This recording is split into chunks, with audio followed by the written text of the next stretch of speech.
sometimes the posts get more likes if you're a little more showy, with your animal or something. And that's so not necessary. There's so many women out there that I follow that, they are happy to just show their animal and that's it. Yep. That's the issue, I think, with people that aren't a part of the hunting industry. When they think of a woman hunter, they might think of something a little over sexualized than it really is. Right. And I think that that's a very big part, is you gotta take it down a notch and respect yourself with what you post. Absolutely. Oh, you got her, dude. She's down. Let's go. Dude, I just shot a deer of a lifetime. Freaking smoked him. One with nature, and if you're a believer, one with God. Definitely gets your heart pumping. Boy, you are in trouble. Fall Obsession Podcast. All right, everybody, welcome back to another Fall Obsession Podcast episode driven by our friends over at Ridge Rock Hunt Company. Good partners with us over there, and I'll talk about them at the end of the podcast in our sponsor segment. I am Sam with Fall Obsession, your podcast host. Welcome to episode 102. Excited to be on here with a special guest, her second time on the podcast. You guys might recognize her if you watched or listened to the recent snow goose hunting podcast that we had. But that's our very own field staffer, Delaney Pfeiffer. Welcome. Thank you for having me on here. I'm really excited to be on here today. Yeah, we're happy to have you and excited to dive in and talk about some of the stuff we got on the agenda for today. Like I already mentioned, you joined us for the Snow Goose podcast, which I real quick want to take a moment just to encourage our listeners to go back and listen to those if they haven't already. It's a 2-part episode series, 97 and 98. You joined us, I believe, for 98. I believe it was the second one. Yes, I did, yeah. You were on there with the second half of the crew that went on a snow goose hunt a few weeks ago. Half of the dream team. Half of the dream team, yeah, that Midwestern high crew. So really, really awesome to hear the stories that came out of that staff hunt. And I know, not to turn this into another podcast about that, but I know you had a really awesome experience like everyone else out there. So just want to encourage our listeners to go back and hit up 97 and 98 if they have not already. Two really good episodes. So, and it's equal parts informative and funny. Yes, absolutely. You will feel like you're back in hunting camp for many reasons, for sure. So, well, what I wanted to dive into with this week, Delaney, I know we kind of been messaging back and forth as far as what we want to talk about here, and I kind of put a bug in your ear a few weeks ago, really after the Snow Goose podcast, for us to be able to talk about this, but wanted to talk about kind of just, I don't know the best way to summarize the topic, but just the Huntress, if you will. Yeah. Being a female hunter in today's day and age, and I don't like the term industry really for the hunting industry. When I was making my notes, I thought the same thing. It's such an odd word to use, but what else do you use, I guess? Yeah, I mean it's more, I guess maybe lifestyle would even be a better better way to put it. But industry, I know we as Fall Obsession use that term a lot because we're a company and a brand in this industry.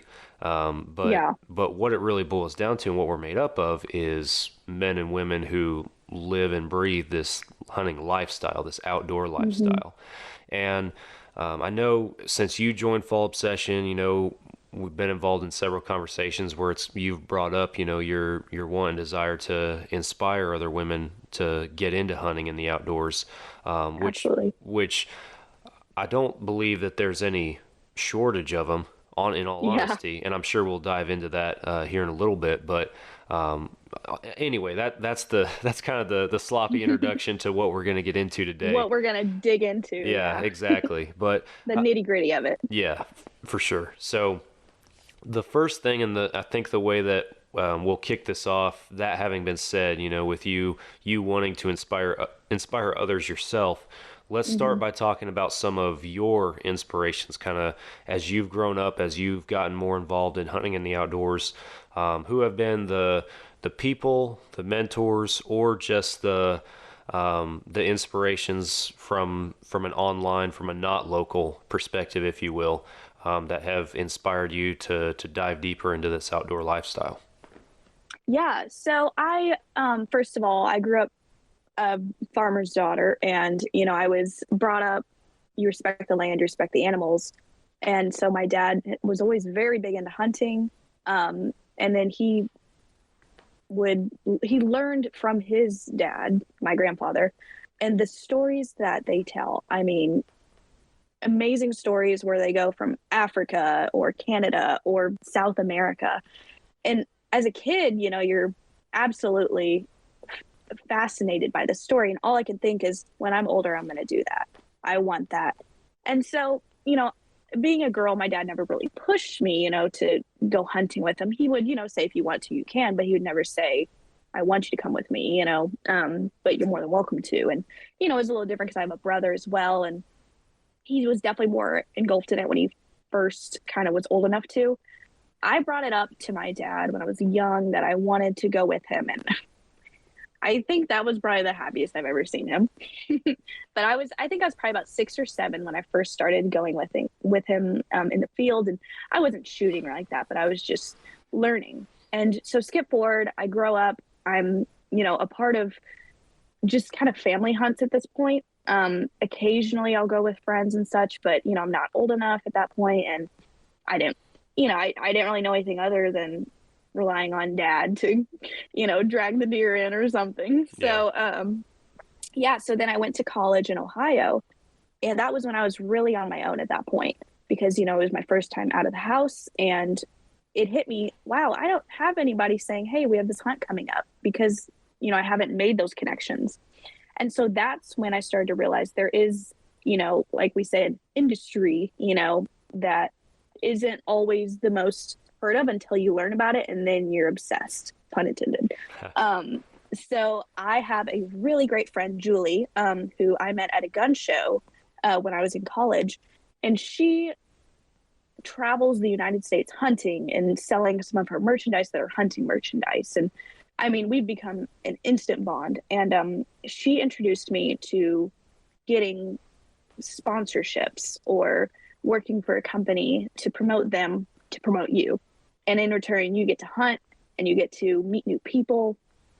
And I thought, why isn't everybody doing this? And then I realized there are actually a lot more people than I realized doing this. You realize everybody is trying to do this. Everybody is trying to do this. Exactly. And so, it's very cool nowadays when I talk to people that are really involved in hunting and fishing and just outdoor style. They are in some sort of organization that does exactly what Fall Obsession does, but not as great as Fall Obsession does, if that makes sense. Yeah. And that was so not a butt kissing statement. That's truly what I meant to say. But yeah. Awesome. Lots of inspiration all around. Absolutely. Yeah, the community side of it is huge, not just from, you spoke on noticing the change from having that local community to now having to reach out farther to find that same community. And I know, exactly, like you just said, you complimented the Fall Obsession brand as being the best. And I know we've mentioned it, especially in those 2 Snow Goose podcasts with our crew that we had there. Just how much of a family that we try to make this team that's spread out across the entire country. Yeah. And I know there's truly nothing like I've ever seen before. Yeah. Not saying that I've been a part of a lot of these, but I've never seen any that are as involved. Yeah. Nothing even close. Absolutely. And we, like I told Todd and the guys out there, guys and gals in the Midwest with you, it's we give you guys the tools at least to be able to reach out and contact each other, but then you guys as the staff members out there, you're the ones who really develop and mature that bond with each other and everything. And it's awesome to see it happen, because I don't like doing anything virtually, but to see a virtual hunting camp almost come together like that and then actually become a real hunting camp, it's pretty cool. So it is. It's very cool, and I'm so thankful to be a part of it, for sure. Absolutely. Well, we're definitely happy to have you on board. So this next question, and I know none of these questions have come out of the blue. I'll disclose that for our listeners. You had a heads up beforehand and everything. But this next question is, what does being a hunter mean to you? And that, I mean, it's a big question. I know I've asked it to some people before, and they're like, "Man, I've never had it put that bluntly before." Yeah. But we'll throw it at you. What does being a hunter mean to you? Yeah. So for me, it's always, at the beginning, I didn't really quite see it as I do today. As a kid, I saw it as you're providing for the family. But then as I'm getting older, I realize, it's you're caring for the environment. It's not exactly spoken about, for people that don't hunt, that realize that. I don't like to use the term, but we're seen as like animal killers, but it's nothing like that. It's because of people like us that keep the populations under control. And then I realized, that it's our way of kind of giving back to the environment, because someone needs to do it, and it's pretty darn fun at the same time. Yeah. And just the stories I've heard about the populations being out of control in Illinois in the past, and you cannot let these things get out of control. So I realize it's our responsibility at the same time, if we care about the environment, to be a part of it. Yeah. So that's kind of where I always saw it, and it really justifies my love for hunting and fishing, because it helps me feel better that I am making a difference. And like I said, it's really nice to know I'm able to provide, food on the table at the end of the day. Not many people have that ability. They know how to drive to their supermarket, as do I, don't get me wrong. But, it's a very rewarding experience to be able to go into the field, hunt, field dress it yourself, you cut it up with your family, and then a week later you're eating it on the grill. That is nothing better than that, yeah, personally. And I know a lot of people would agree with me on that. And to wrap that up, it's also, you're making these connections because you're able to travel because of it. It's like a little cult in itself, I guess, the hunting world, and because of my love for the outdoors, I've been able to go on these adventures that I would have never even thought about, before I reached out to these people in college, and it's taken me a whole new level of my career, that I would have never expected. And I love it. Yeah. And so I feel like that kind of summarizes the question. No, because it is a big question. Yeah, no, absolutely. And I mean, there's certainly no right or wrong answer to it. I feel like everybody's answer, has to do with, putting meat on the table and everything. I mean, at the heart of it, that's something that we get out of it. But it's, growing up as a kid, I can relate. Growing up as a kid, it's just something fun. It's something cool that you get to do and everything. And oh yeah, it tastes good. You get to understand the harvesting and the meat side of everything. Mm-hmm. But then as you get older, you learn more about the conservation side, as you alluded to, and everything like that. And like, wow, there's a point to this. Yeah. There is a point to this. And then that the only reason that these animals still exist in the first place is because of hunters. Like, hunters are the biggest conservationists and that kind of thing. So it's really cool to watch that understanding grow. And then, so many other people can tack on, the mental health and the mental therapy side of everything. And I know we've had episodes in the past with guests where we've talked more specifically about that, but it's good for so many things, and it means so many things to so many different people. It does. So it really does. And, some people, that is their absolute, sanctuary, is the quietness of watching the sun come up in the field. There's nothing like it. Yeah. And anyone that disagrees, I'm sorry, but that is literally the best feeling in the world. Oh yeah. Like you talked about getting to experience things you wouldn't get to experience otherwise. It's not just, going to places or seeing animals that, are not native to your home area or anything like that. It's more than that. It's getting to watch a Montana sunrise, it's getting to watch a herd of Missouri snow geese come flying in, or a flock. Excuse me, I misspoke. Yeah, flock. The best way I can really describe it is it's going to sound really cheesy, but it's you're one with the land. Yeah. Like, you do not exist in that moment, and no animals are affected by you, and you get to watch them in their natural habitat. Yeah. And that is so much better than your local zoo can give you. Absolutely. Yeah, for sure. Yeah. So this next question, we're kind of getting more into the female hunter side of everything, the huntress. Why is it important for you to inspire other women to hunt and fish? Because you kind of talked about your inspirations to get into this thing and to be a hunter and an outdoors woman.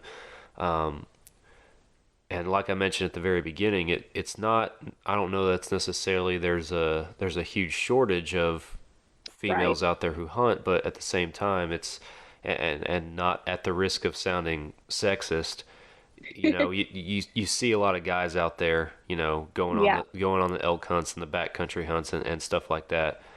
Why is it important for you to inspire others? No, yeah, exactly. So I definitely understand how there is like a weird line of how do I make this not sound sexist? And the truth is, it's always kind of been a male sport, I guess. One would consider it. And that's fine. I'm not one to try and change that.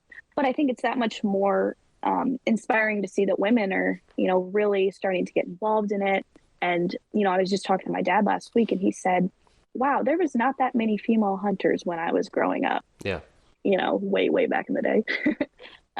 But, nowadays I have a lot of really good girlfriends that,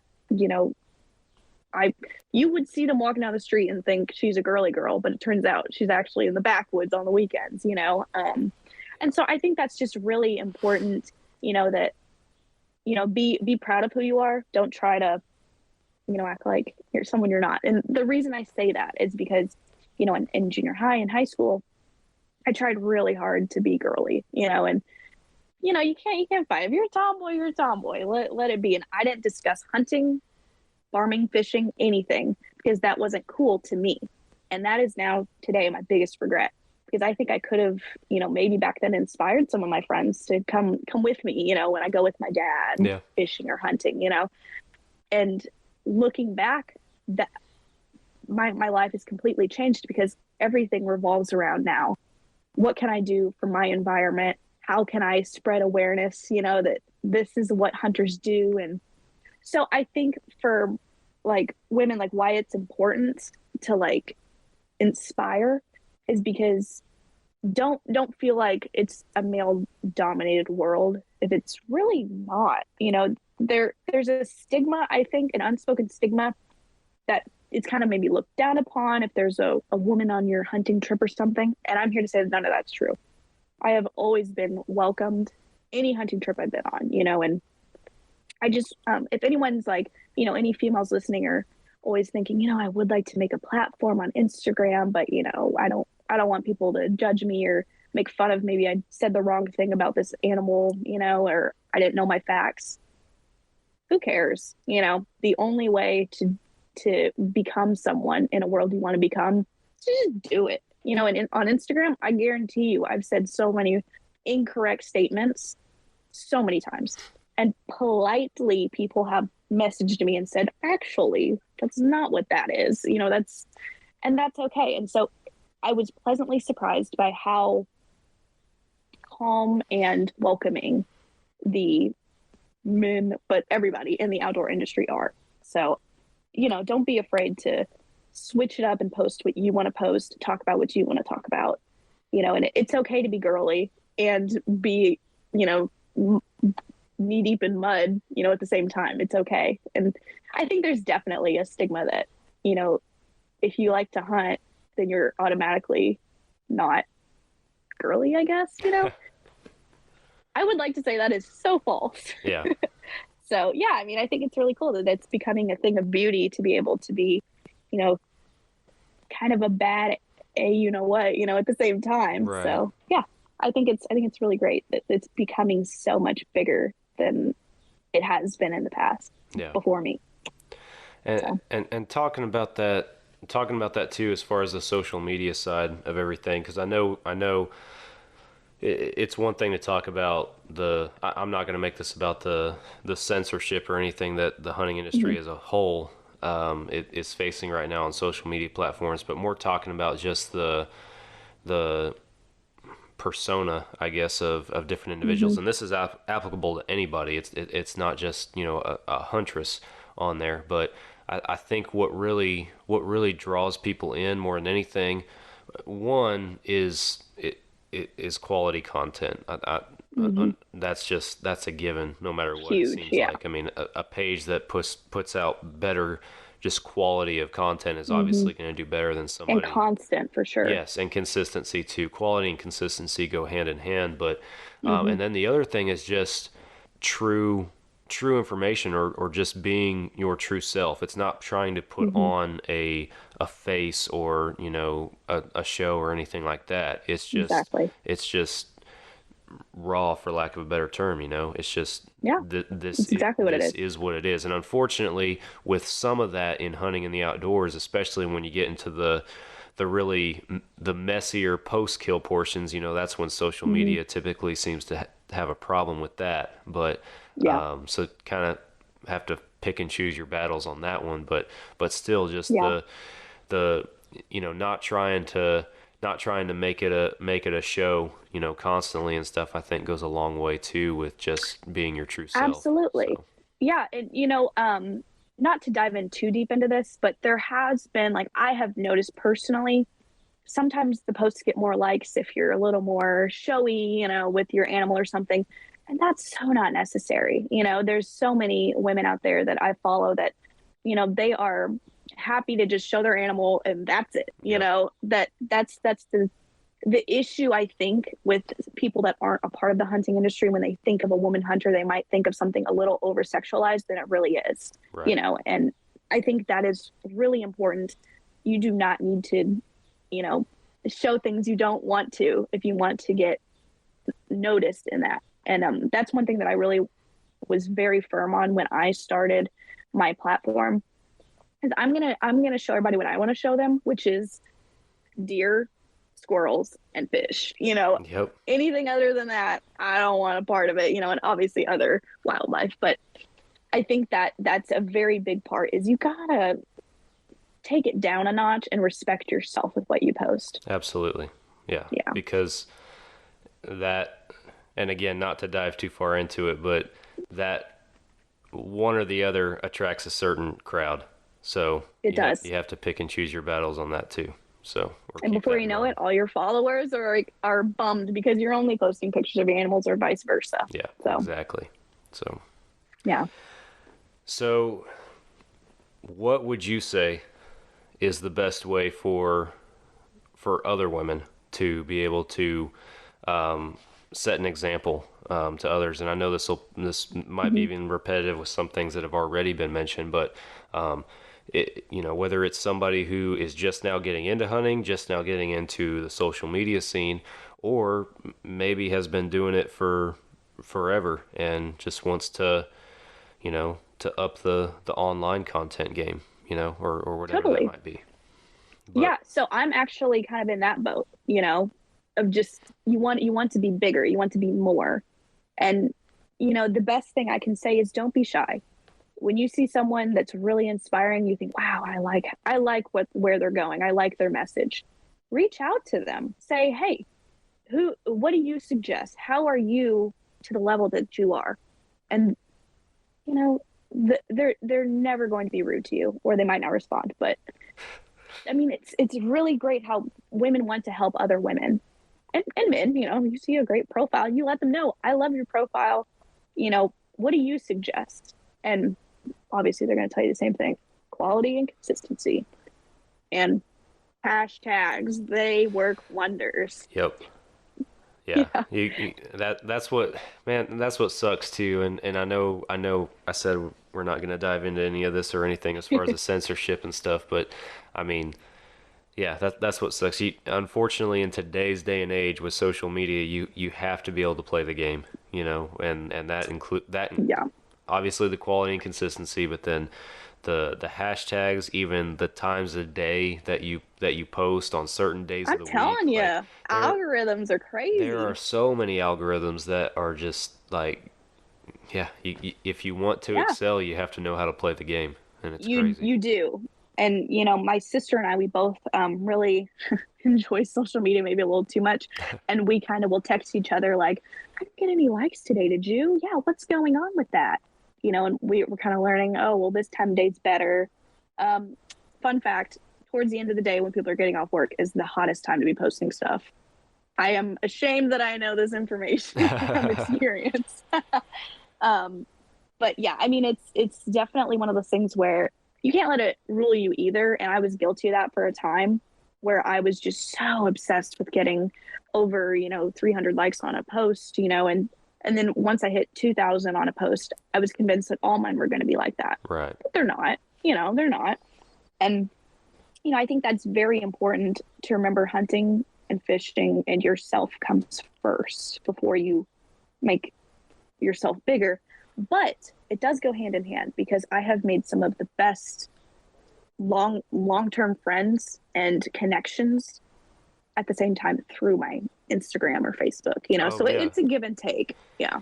No, Exhibit A. I would, if it weren't for Fall Obsession, I tell everybody I would be the first guy to turn off all of his social medias and just be dark. But at the same time, and I know we even talked about it a lot in the last couple weeks episodes, 100 and 101, when we were kind of doing our that 100 episode milestone recollection as the admin team and everything, and we talked about how the connections and stuff that through this podcast and through Fall Obsession that we've gotten to make over the years and everything. And it's social media can be an evil for sure, especially if you let it consume you. But at the same time, if you use it as a tool, not just for your business, but just for the industry, quote unquote, that you're in, or whatever it be, you meet some awesome people. And especially in this hunting industry, seems like you meet the best people.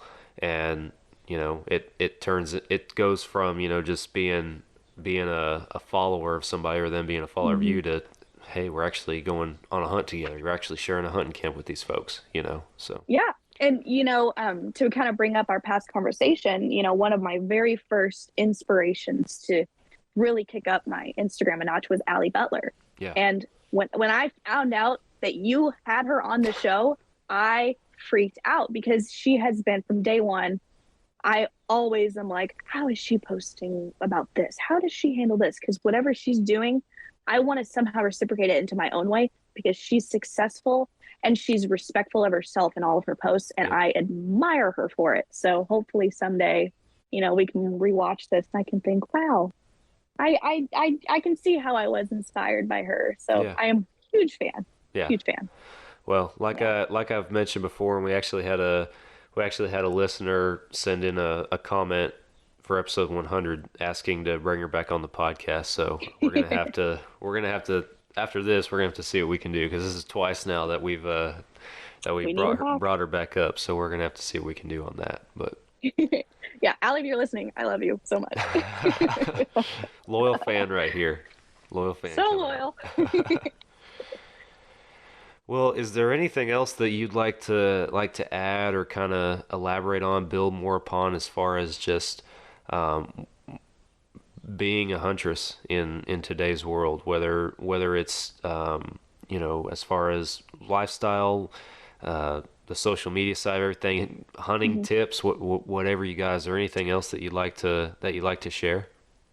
Yeah. So one point that I really want to make very clear is, and you guys you firsthand saw this, where I was shy to go on that snow goose hunt, because I thought, I'm just not that experienced, and I think as a woman too, it's a little extra scary, because I think I'm really going to be out of my element. And, it's one of those things where you can't let that rule you, because so many hunts I have almost missed out on because I thought, I don't know enough. And you cannot think that way. And so what I always do, and I recommend this for everybody, go in being humble, knowing I don't know anything about this particular animal or how to hunt it. So I'm going to ask questions. Yeah. And no one will ever make fun of you for that. That is the biggest power you can give yourself, is being honest, saying, I'm here to learn. And I would really love to be able to tell my friends about what I learned when I get back, and that was so awesome to be able to go on like the snow goose hunt, and I can ask questions, and they might looking back sound really, really dumb, but I'm glad I asked, because otherwise I would have Googled it, and it's really, really important that you have a sense of humility, I guess, but at the same time, know that, you're worth going on these trips and these experiences, and it's huge to take those risks. Yeah. So I always recommend that. Buy that plane ticket. If there's that one hunt you've been putting off because you think, I don't think I could do it. Yeah, you can do it. And it's going to be a great story later on. No, and I'll reiterate something that we've talked about recently, it seems like, on our podcast multiple times, is just like you're saying, taking that jump, not just for a hunt that you might be intimidated by because you lack knowledge or experience, but a lot of people have in their mind this preconceived notion that hunting out of state or hunting big game, especially out of state, like elk or mule deer stuff, is expensive. And granted, every hunt costs money, but I think that people have in their mind thousands of dollars, when in reality, a lot of hunts you can actually do for under $1,000. You can do in the hundreds of dollars instead. Absolutely. And I think that, and not to talk bad about social media or hunting shows or anything, but I think a lot of them have, indirectly and unintentionally put this thought in folks' mind, because you see guys or girls hunting these big, high fence, bougie, top of the line outfitters, on the Outdoor Channel and stuff, and it's like, that's a dream hunt because I might only be able to ever afford that once in my lifetime. As a blue collar guy or other person, that's what you're thinking about. But in reality, there's so many, and we have tons of resources on our website for this too, but there's so many over-the-counter options or cheaper draw options that folks can look at across the country for all sorts of different species. And like your dream hunt might not be as far away as you realize for a lot of folks. So I encourage you to definitely to build on what Delaney said. I definitely encourage you guys to go out there and look into it a little bit deeper if you have a hunt like that you're wanting to go on, because and that's where you can use social media as your tool. Yes. If you see, for example, I saw some hunts that Allie Butler went on, and I thought, man, that's cool. And I did some research. Yeah, they're pretty affordable. It all goes into do your research and don't be afraid to reach out, like I said, because sometimes people might be like, oh, great, another woman on the trip. We needed one more. And I know that sounds a little crazy to go on trips with strangers, but hey, that's how I got into fall obsession, and obviously do it in a safe manner. But you will be surprised the connections you can make. And I've been invited on some amazing trips. Some didn't obviously end up coming to end, but there's some really great opportunities out there. You just gotta ask them. You're not going to be rude. Say, hey, I really like your field that you post about. Can I hunt on it sometime? You never know. The worst they're going to say is no. Exactly. So. I was going to say just that. The worst they can tell you is no, and you're in the same boat you started in. So. Exactly. For sure.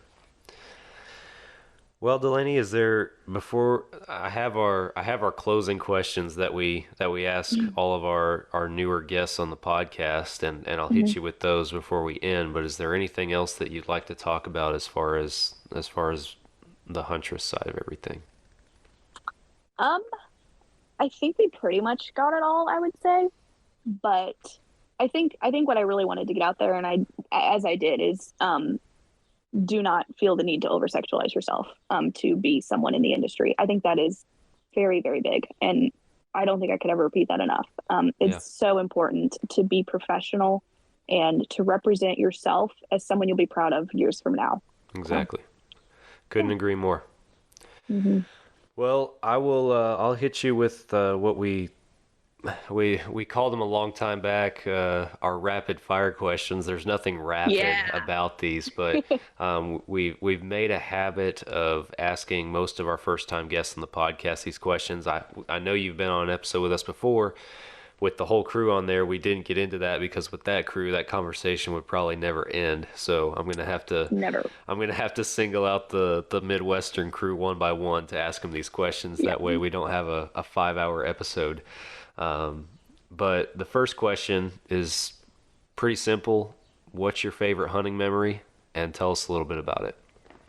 Okay, so I don't know if this technically qualifies as hunting because there was no actual hunting done at the end of the day. Okay. But it is it is my favorite story, and my dad, it's like his bonfire story to tell, so when I was probably 7 or 8, my dad took me doe hunting in I think this was in Indiana. It might have been in Illinois, but we climbed up to the top of a tree stand, and it was one of those old school ones, and he let me sit on the actual seat, and he sat like where your feet would go, and we had like a little unit, and he's like, all right, you're going to be the lookout, if you see one, you tell me about it, and I'll shoot if we think it's good enough, as a kid, I'm like, yeah, he's counting on me, I can do this. So skip forward, I see one approaching from, I believe, the right side. It's a nice sized doe looking back, back then I didn't know that. And I'm like, there's one right there, and he's like, oh, I see it. And he gets the gun ready, and he's like, should I shoot it? I went, yeah. So he gets the gun ready, he clicks off safety, and I went, well, it's kind of cute, it just smiled at me. And he went, okay, clicked back off, and he said, let's just watch the deer.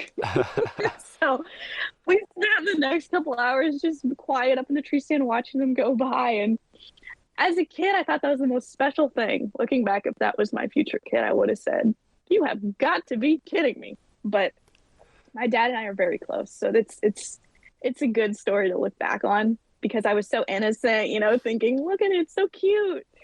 And he's thought, I don't want to be that monster in her eyes today. But oops.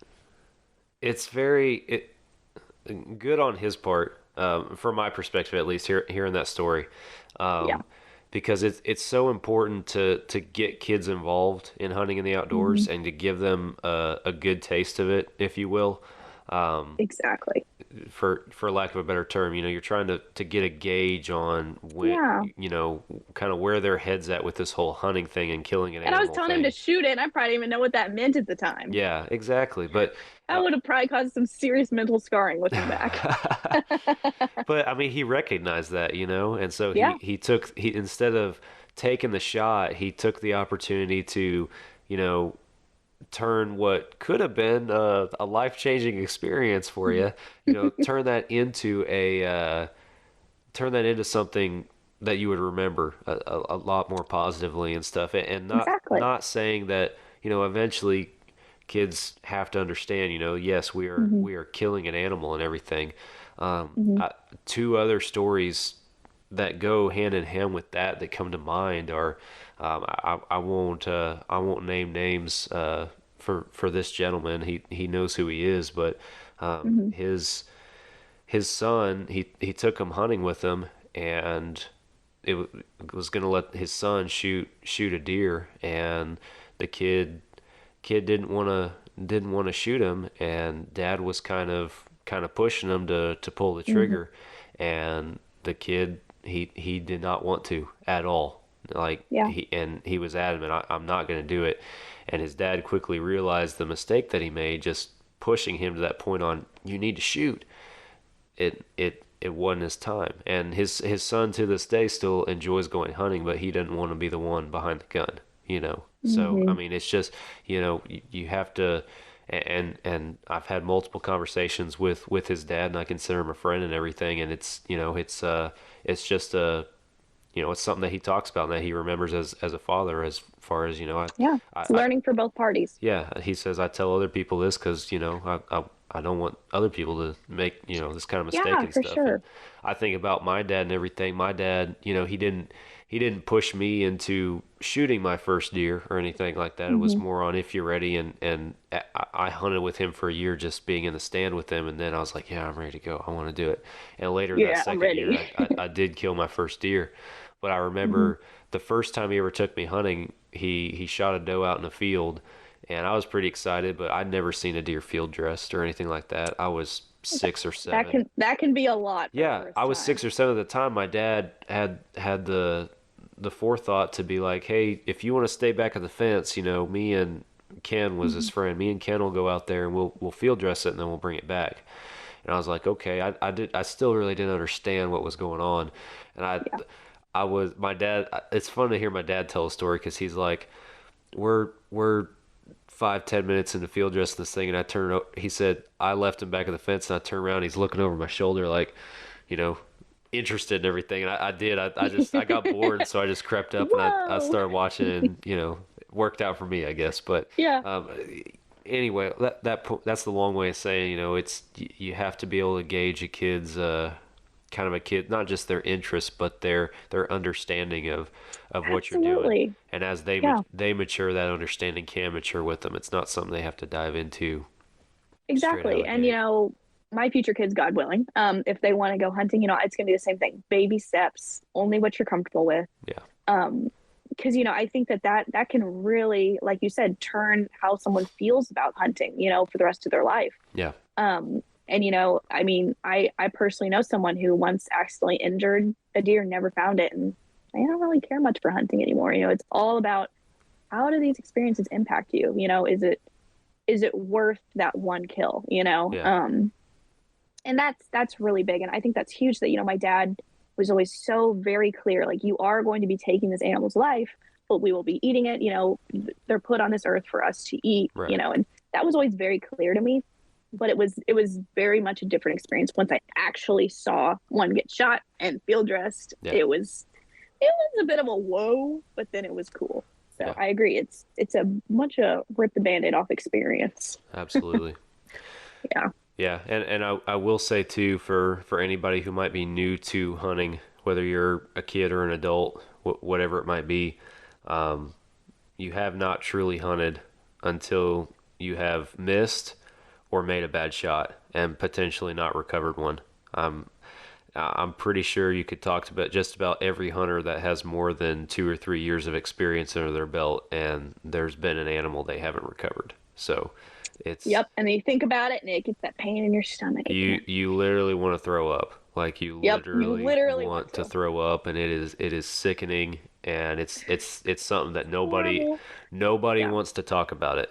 Nobody wants to talk about it, but I'm pretty sure most everybody could raise their hand in that it's happened to them. So it's absolutely. And now, on a lighter note, I have a mini story that involves bow fishing.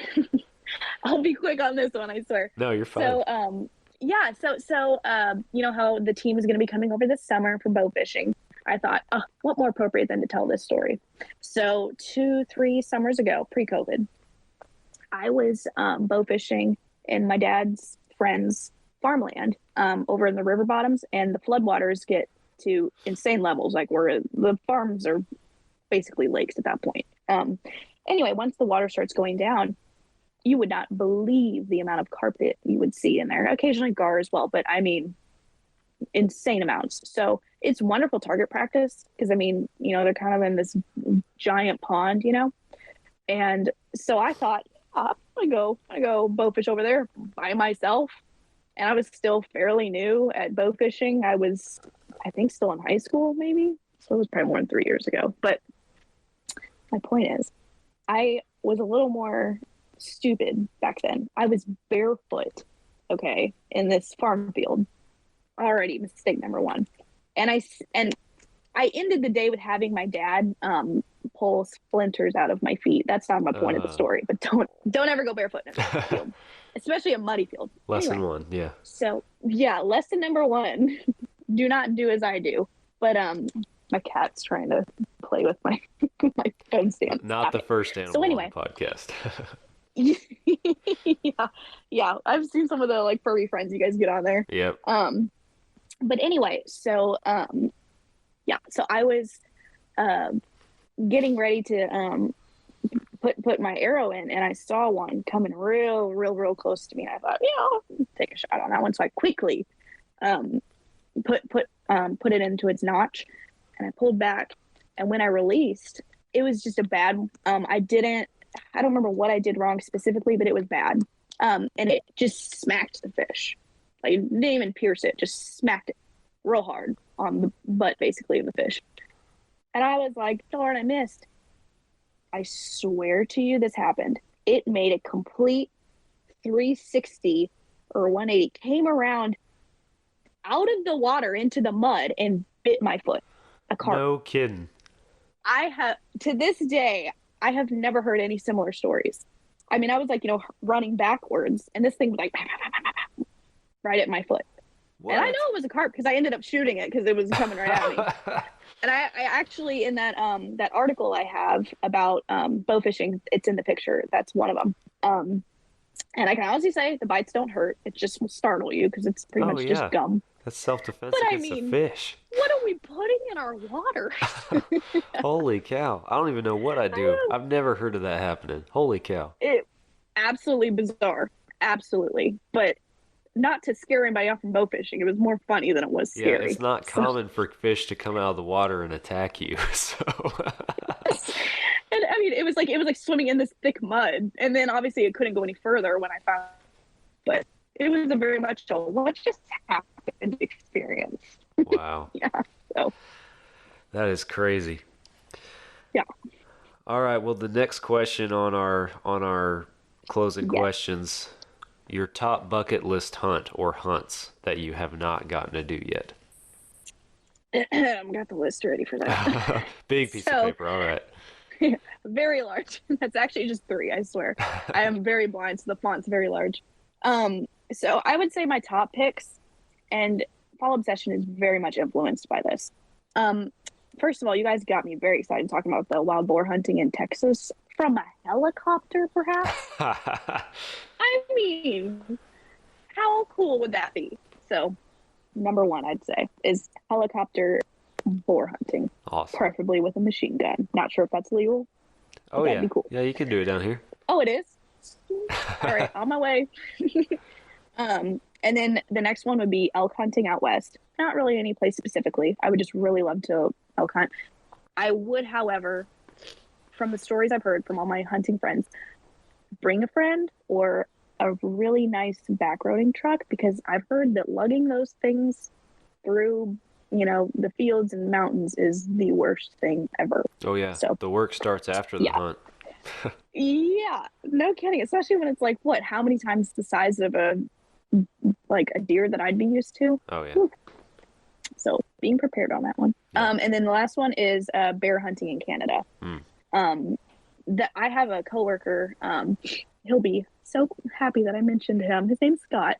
He tells me his stories about bear hunting in Canada, and I mean, I'm just fascinated by these. The idea of being able to, first of all, go out of the country, I guess, so to speak, not same continent, but to be able to, hunt something that's definitely not native to your area. Because I'm in southern Indiana, we don't really get bears that I'm aware of. And I think that would just be a really neat experience. Definitely would mount that thing and put it right by my front door. Absolutely. Yeah. That's awesome. Yeah, I always enjoy getting to ask folks that question and everything, because there's always similarities, and then there's always something unique about their list too. It's really cool to kind of see what people pretty have out on the there radar, sometimes. so. I bet. Oh yeah, some of them are pretty crazy for sure. Yeah. All right, and to wrap it up, I know we've talked about being a huntress and a female in this industry, living this lifestyle. Better way to put it, in my opinion. But if you had one big piece of it, and I'll say this too, this is probably repetitive if I'm guessing, of stuff that's already been talked about, already been mentioned, but one big piece of advice for other women just interested in getting into hunting in the first place. Do not give up on it. You will very much fail a lot. You will have a lot of hunting trips that'll fall through, and you'll want to be like, this isn't for me. I'm just going to go back to my safe space and just hunt in that field I know, or fish in that lake I know of. But, if you really want to succeed, make these connections, you have to keep up with it. You have to, be okay when, someone you really wanted to message you back with advice, I message tons of people that I think are amazing on Instagram. They might not message you back. Don't take that stuff personally, and they might not even know you messaged them, and you can't think of yourself as just a little person in this world, you have to think, the only way for me to make success is to, this is going to sound cheesy again, but at first you don't succeed, try again. And that is the best way to put it, because within 2 years, I went from 700 followers to, I think I have 3,000 or 4,000 now, because I just kept going. I just content. And then I just had people start messaging me saying I'm inspiring them to, start hunting or, keep hunting. And, it's very rewarding. And I'm not even close to the end of my journey with this, but I feel like I can definitely say that because I didn't give up, and believe me, I wanted to a couple times. I once started my own hunting podcast, and I don't really talk about it because it's such a first I've heard about utter failure. Yeah. So I started my own hunting podcast when I was right out of college. COVID then hit, and it was just really hard to get the team together, and everything just fell through, and it was an utter failure by the end of it. And we had really great people guest star on the show and things. But when that fell through, I was at a all-time low at that point, because I thought, I don't think this is for me. I don't think I can find success in this. And then Fall Obsession came around, and then Allie Butler, and all these pieces came together to where I thought, I think I just need to regroup and try again. Yeah. And that's kind of where I'm at right now. It's just gearing down and do it. Who cares what people think? Yeah, absolutely. Yeah. Well, Delaney, thank you for coming on this week and being our podcast guest. I'm sure it won't be the last time that we see you on this podcast. Yeah, thank you so much for inviting me on here. Now, next time you have me on here, feel free to call up Allie. Yeah, well, like I said, we'll see what we can do on that front. See if we can get her back on here. So, absolutely. Yeah.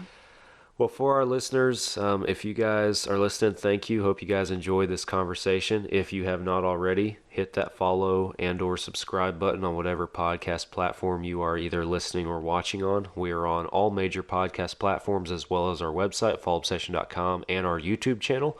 Be sure you go subscribe to that YouTube channel. We post multiple new videos a week, and we got some more cool stuff in the works.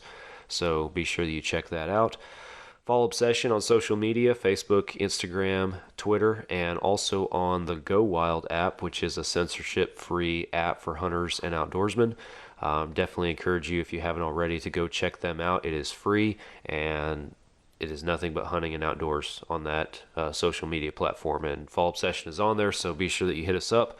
Website, fallobsession.com. That's where you can find all of our content, articles, educational content, wild game recipes, video series, podcasts, other forms of media. We literally, at this point, have covered hundreds of different types of topics in whatever form they might be on that website. Also, our gear reviews, can't even talk now, are great on there as well. So go check them out, as well as our apparel.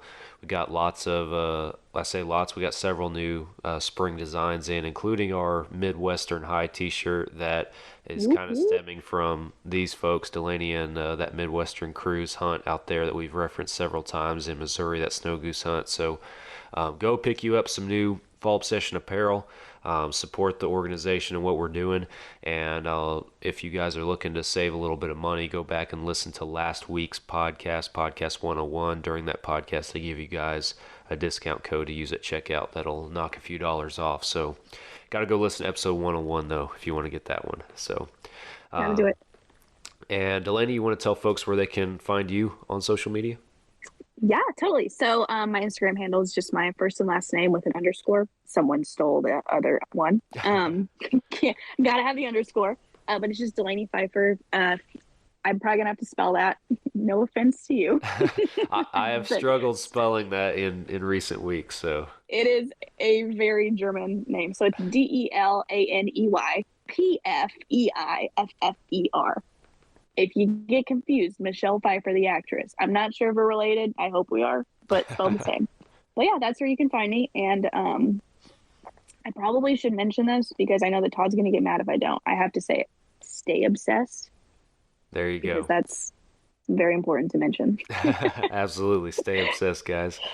Stay obsessed. Last but not least, Ridge Rock Hunt Company. Go check them out. They're our podcast partner, Derek and Lacey out there in Mississippi. They book hunts. And like we just talked about, if you are looking to maybe pursue that dream hunt you've been thinking about, or you just want to know what it really is going to cost going with a vetted and trusted outfitter, call Derek, talk to him. He will get you set up and squared away with something that works for you in the right time frame and for the right price. And he guarantees that it's going to be with an outfitter and experience that you enjoy. So Ridge Rock Hunt Company, hit them up on social media or go to their website. Again, Derek and Lacey, very good friends of ours. They will take care of you. They were actually on the podcast just a few weeks ago, episode 99. So if you want to learn more about them, go listen to that podcast too. So, well, Delaney, once again, thank you. I enjoyed this conversation, and it was awesome to get to talk to you about being a female in this, living this lifestyle. So,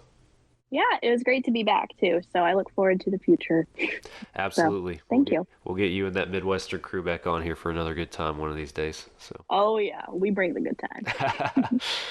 All right, guys. Thank you all for listening. We'll be back again next week for another Fall Session podcast episode, and we will catch you then.